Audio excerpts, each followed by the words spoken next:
So, in today's lesson, we will learn about using queues for process communication. In this example, we will demonstrate a producer-consumer scenario where multiple processes communicate via queue. So, let's start. Let's start from multi-processing, import process, and import queue. Then import time.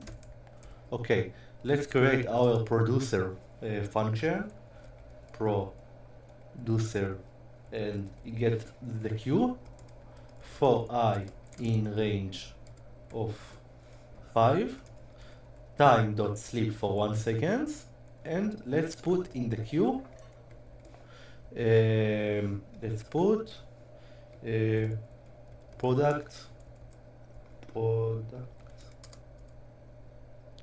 product I. Okay, after that, let's print product, produced, product I. Okay, that's the producer. Now let's move to the consumer. The consumer, it's very simple. The consumer, he gets the queue for in range of 5, same as the producer. Product equal to queue get, because we want to get something from the queue, and we will print consumed, and let's print the product. Okay, that's all. Now let's create our main, queue equal to queue, p1 equal to process, the target will be the producer, and the arguments will be only the queue. Don't forget the dash column. Okay, let's create the same thing for process 2, and the target will be the consumer. Okay, now let's start P2, let's start P1, let's start P2, and join them.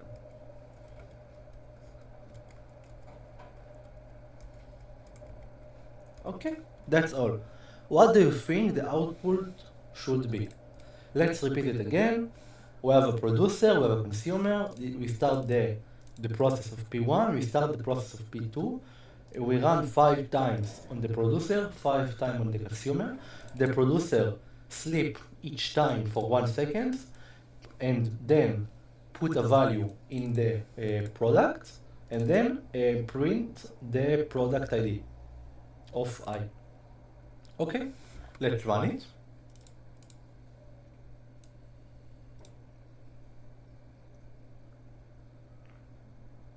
Okay, that's all. In this script, we created a queue object for inter-process communication.